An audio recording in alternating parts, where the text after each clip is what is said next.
Alright, got City of Gods in here, man. Welcome to Jason Real ManCave. Thanks for having me, bro.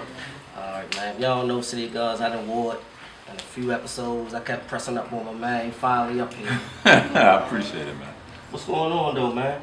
Not much, just trying to move some clothes. Right. So how long y'all been around now? It's going on 9 years. We started in October of 2009. Okay. I remember that year. That was the year like the housing market was having a crash. Like mad people were losing their jobs, as a matter of fact.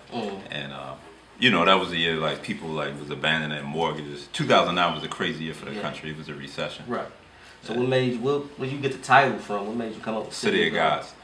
Familiar with the movie, like you know the Brazilian movie City of Gods. Okay. Knowing the characters, liking what it was about, and I kind of liked the whole story. So we wanted to use the story to kind of explain something that we wanted to change. And our whole change was about trying to envision ourselves in God's image. Okay. And you know, just transforming people through clothing, through them buying into something different, something that had more of a message. Right. Yeah. So how many guys is it for City of Gods? You know, an establishment. It's quite a few of you guys. Actually, no. We originally established it was about 3 of us. It's and then I had another partner open up a different establishment, so it's about 2 of us now. And we have a brick and mortar, which is at 1118 Holland Street. We have cityofgodshop.com, or you can also, or it's godsneverdied.com, where you can check out the website. And we're also offering another. We're developing an athletic brand right now. Okay. So we're just really trying to expand the brand and expand the message. Okay. Yeah. I seen y'all went as far as sponsor a basketball team. I seen on ESPN, the City of Gods. That was. Yeah, that's our team. Every year they compete for the jackpot, which is like $2 million. Right. So they finally got the games. Some of the games moved here to Baltimore, where they compete. I think it's Morgan this year. It was Coppin last year. There was some issues with Coppin, but moving some of the games over to Morgan, and just really making it relevant to the people here in Baltimore that we have a team that represents, you know, some of the brands and some of the ideas that we think about.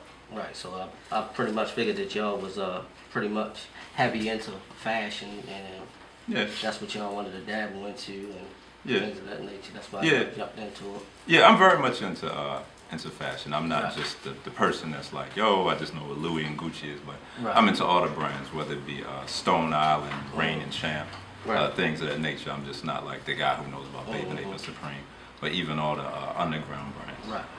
Being that y'all are a Baltimore-based company, what you feel about the state of Baltimore right now? Baltimore is always, it's the thing, like my partner talks about, Baltimore's had 300 murders since like the 70s or the 80s or something like that. So people try to explain it away like, nah, it's different now, the kids are killing for nothing. I'm like, I don't know. I mean, killing for nothing versus when they was killing for 2 grams of coke. 20 years ago is still death to me. So I just think we need to transform the economy, because it's hard to take something away. It's hard to say like, yo, stop hustling if you feeding your family or that's your only economic path. We have to give something. You can't just take away, you got to give something. So what we have to give is just we have to give a sense of hope. We have to give a sense of opportunity. The biggest problem, people always say, the problem with the black community. The biggest problem with the black community is not money. Niggas got money. We got all J's on, Air Max, all of that. We support the churches. Money's not our problem. It's just how we spend it, for one. And then 2, it's more about education than anything. We just don't have the education to spend our money right, direct in the right direction. And, you know, that's the biggest issue. It's not money, it's just education. I see a lot of guys like on Murder Inc. and stuff like that, y'all always commenting or something. You see a lot of guys that passed away come through the shop. And what goes through your mind when you're like, damn, man, I just seen dude, man, he came in here and copped the feet. Now he on Murder Inc. Well, I think that's the path that we've established right now in the town of Baltimore in terms of, that's our tree of life. Our tree of life, I just seen him the other day, now he's this way.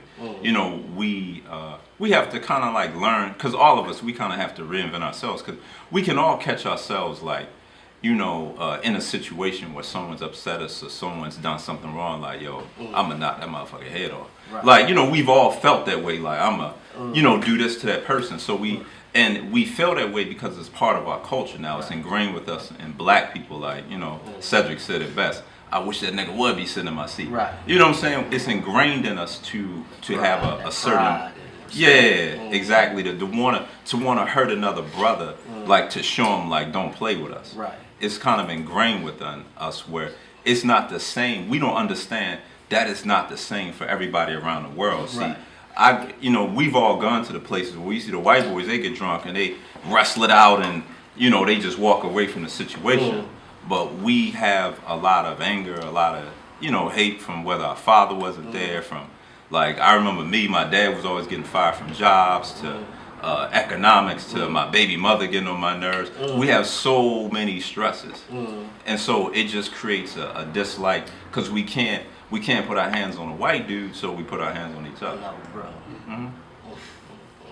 So do y'all back any politicians, or y'all just do y'all think some? I like Mosby. I like Marilyn. I like Marilyn Mosby. I like her. I'm not too much. Do it up for Marilyn Mosby.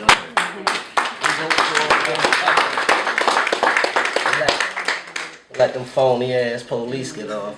Yeah, it's bigger than that. Mosby, she had a young legal team. Saying she was trying to turn a case that was in a nation's eye, and it was just slight mistakes, and some of those slight mistakes sometimes can cost you.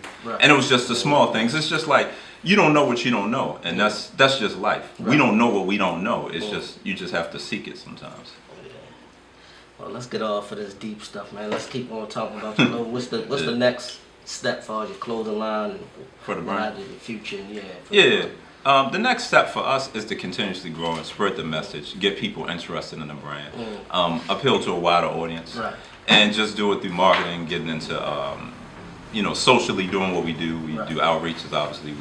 We do barbecues for the community. Holiday times, obviously, we feed the less fortunate, and just being involved in more social things. We've done a couple small things with Under Armour lately. So, they culture vultures, but we like that. You already know. Yeah, but whatever helps build the brand. Yeah, man, support the brother, man. City of Gods. I wish I had some of the stuff on, but if you look at any other episodes, I had City of Gods clothes on. Check us out. Several Instagrams. One is A City of Gods. The other one is Gods _ Stay in Motion. And then check us out online, which is godsneverdie.com. Give it up for him, y'all.